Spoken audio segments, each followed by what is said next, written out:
Ryan Reynolds here from Mint Mobile. With the price of just about everything going up during inflation, we thought we'd bring our prices down. So to help us, we brought in a reverse auctioneer, which is apparently a thing. Mint Mobile Unlimited Premium Wireless. How to get 30, 30, bit to get 30, bit to get 20, 20, 20, bit to get 20, 20, bit to get 15, 15, 15, 15, just $15 a month? Sold! Give it a try at mintmobile.com/switch. $45 upfront payment equivalent to $15 per month. New customers on first 3-month plan only. Taxes and fees extra. Speed slower above 40 gigabytes per detail. Hey, Fidelity. Can I get a second opinion on stocks in the Fidelity app? With Fidelity, it's easy to get an outside opinion from independent experts in a single score. And then? When you're ready, trade U.S. stocks and ETFs with no commissions. That's right. I am always right.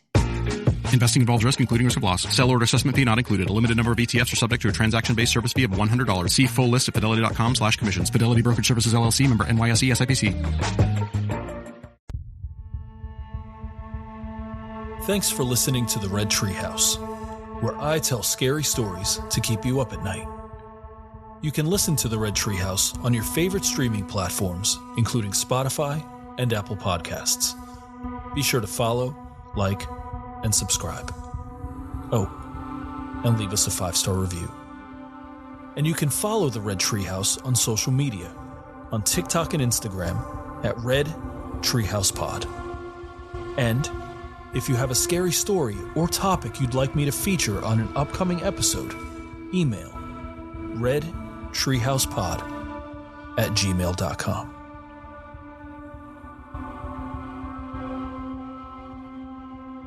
Content warning. This episode includes discussions about mental health, suicide, and murder. Listener discretion is advised. And though the Red Treehouse is not a true crime podcast, I will cover a true crime case from time to time. My goal in every case I cover is to preserve the dignity of the victim and their loved ones. As spooky season gets underway, a variety of haunted attractions will pop up in towns and cities across the United States. Signs and advertisements for the scariest haunted houses will no doubt attract a ton of visitors. Amusement parks will transform from a family-friendly environment to more adult-themed attractions, complete with chainsaw-wielding ghouls and haunted houses. Even though I don't get scared easily, and would waltz through a haunted house without so much as flinching, it's one of my favorite times of the year. But let's step away from haunted house attractions, which exist purely for entertainment, to an actual haunted house, or in this case, a haunted hotel. The Cecil Hotel, built in 1924, has a morbid and terrifying history. Originally built as a premier destination for business travelers, over the years, the Cecil Hotel became home to less savory characters. And, almost from its opening, the Cecil Hotel has seen an alarming number of accidents, suspicious deaths, murders, and suicides.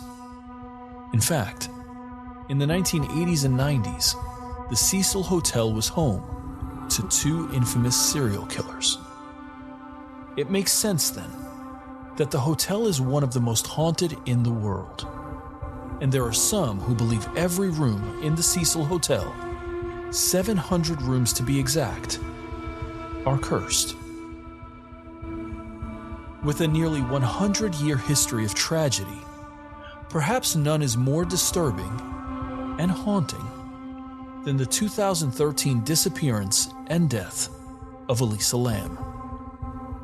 The details of her death are both tragic and scary, and to this day, the circumstances surrounding her death remain mysterious. As we consider both the haunted history of the Cecil Hotel and the unsettling death of Elisa Lam, we're left with these questions. Is the Cecil Hotel haunted? Or worse, cursed? And what happened to Elisa Lam during her brief stay at the hotel? I'll share the stories. You decide for yourself. I'm your host, Will, Welcome to the Red Treehouse.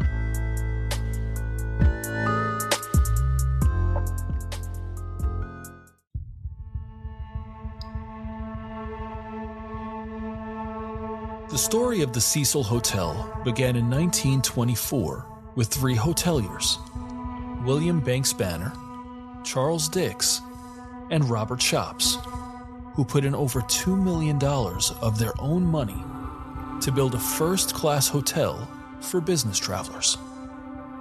The original design included a marble lobby, stained glass windows, and alabaster statues. Though their vision for the Cecil was opulent, they could not have predicted that in 5 years, the Great Depression would ravage the United States. And, in the ensuing decades, the Cecil Hotel and its surrounding area declined steadily. The flow of wealthy business travelers eventually faded away. Located in the Skid Row neighborhood of downtown Los Angeles, the hotel became synonymous with individuals who were down on their luck. According to a Travel Channel article titled "The Horrifying History of the Infamous Cecil Hotel," dated July 13, 2021, states, the hotel was, quote, located just steps from Skid Row and became a viable housing option for the local transient population, which was estimated to already surpass 10,000 people in the 1930s, end quote. It didn't take long for the first death to occur at the Cecil Hotel. Within a few years after its opening, W.K. Norton died by suicide after ingesting poison. His body was found near a pile of poison capsules. His death was the first of several suicides, and in fact, between 1931 and 1934, at least 3 suicides were recorded at the Cecil Hotel. In 1937, Grace Magro fell from a 9th-story window, her fall broken by telephone wires, which had wrapped themselves around her body. Despite a thorough investigation, police were unable to determine whether her death was an accident, suicide, or murder. In one of the most tragic cases at the Cecil Hotel, in 1944, 19-year-old Dorothy Jean Purcell gave birth to a baby boy, and thinking the baby was dead, threw him out of the window, where he landed on the rooftop of an adjacent building. Purcell was charged with murder. However, she was acquitted by reason of insanity. From the late 1940s to the late 1970s, at least 4 suicides, 1 murder, and 1 suspicious death all took place at the Cecil Hotel. Over the years, the Cecil Hotel has played host to a variety of infamous individuals. It is alleged that in 1947, Elizabeth Short, also known as the Black Dahlia, was spotted having a drink at the hotel just a few days before her murder, which is still unsolved to this day. Serial killer Richard Ramirez, also known as the Night Stalker, committed some of his crimes while staying at the Cecil Hotel in the mid-80s. Ramirez claimed the lives of 13 people, and after being convicted of 13 counts of murder, 5 attempted murders, 11 sexual assaults, and 14 burglaries, Ramirez was given 19 death sentences. Ramirez died of cancer in 2013 before his sentence could be carried out. In the early 1990s, international serial killer Jack Unterweger checked into the Cecil Hotel while covering a story about crime in Los Angeles.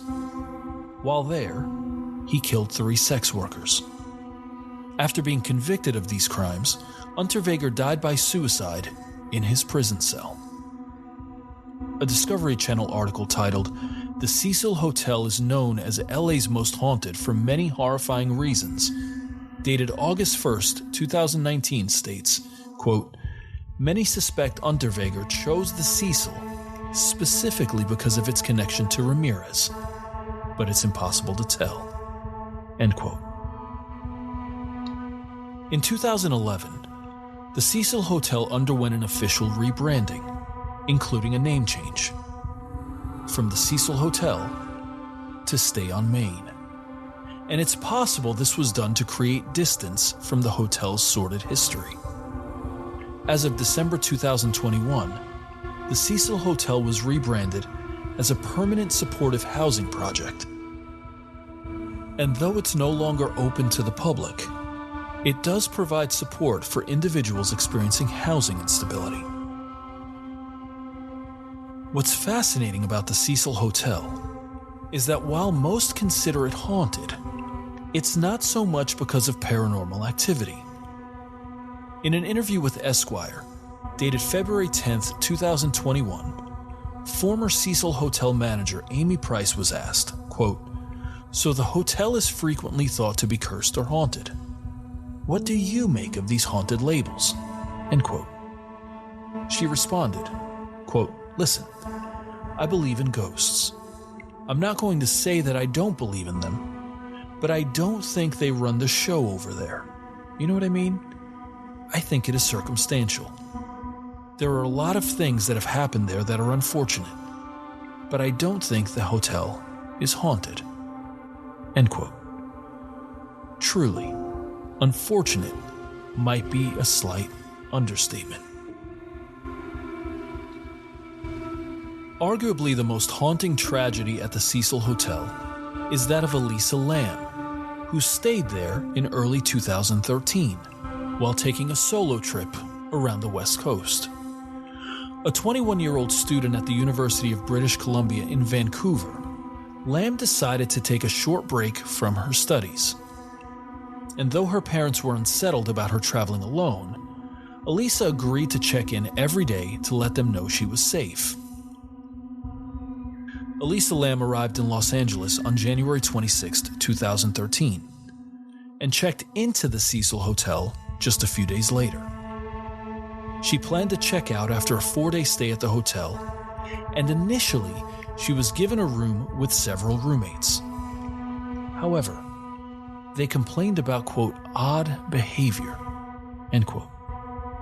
According to a Rap article titled, "The Vanishing at the Cecil Hotel, 8 Most Shocking Details About the Elisa Lam Case," dated February 10th, 2021, reported, quote, "Apparently she would lock the door and require a password for them to enter, or would leave notes on their bed telling them to go away or go home," end quote. As a result, she was moved into a room of her own. However, on February 1st, her parents filed a missing persons report with the Los Angeles Police Department after Elisa did not check in with them.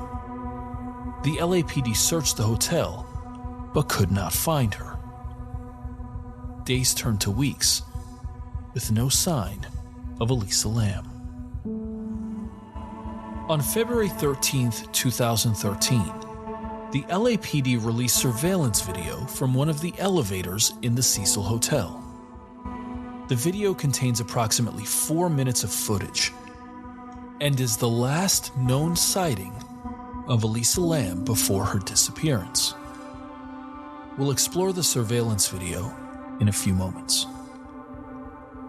On February 19th, 2013, hotel tenants complained about the water coming from their sinks and showers.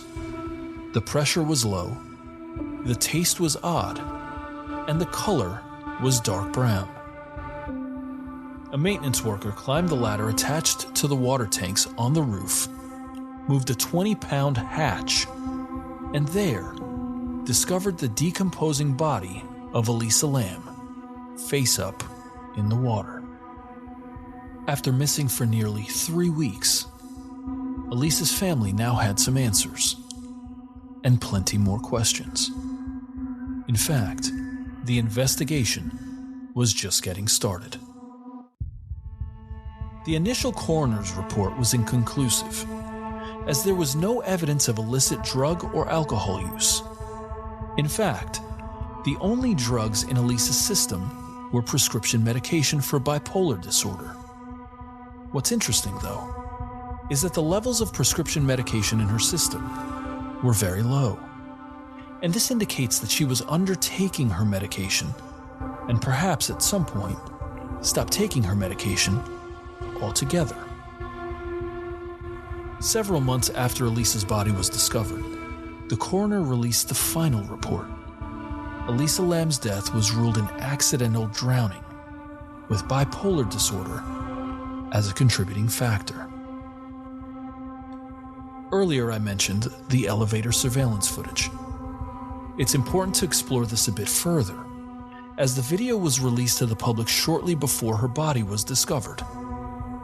In the decades since Elisa Lam's death, the elevator video is the enduring piece of evidence in her case, and in many ways, it is mysterious and even scary. In the video, Elisa is wearing a red sweater, what appears to be black capris, and sandals.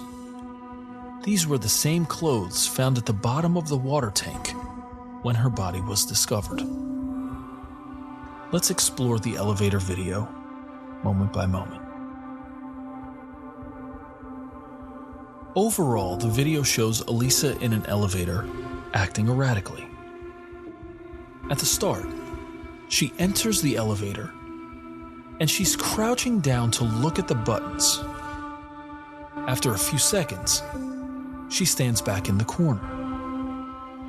Another few seconds pass, and she walks to the elevator door, which is still open, and looks frantically in both directions, first to the right, then to the left.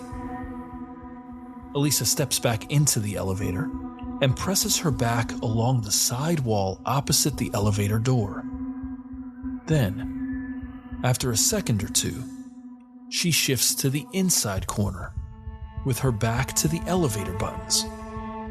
It looks as though she's hiding from someone out in the hallway. A few more seconds pass, and Elisa peeks out of the elevator door, which is still open. She stands in the doorway for a few seconds and slowly steps out of the elevator into the hallway.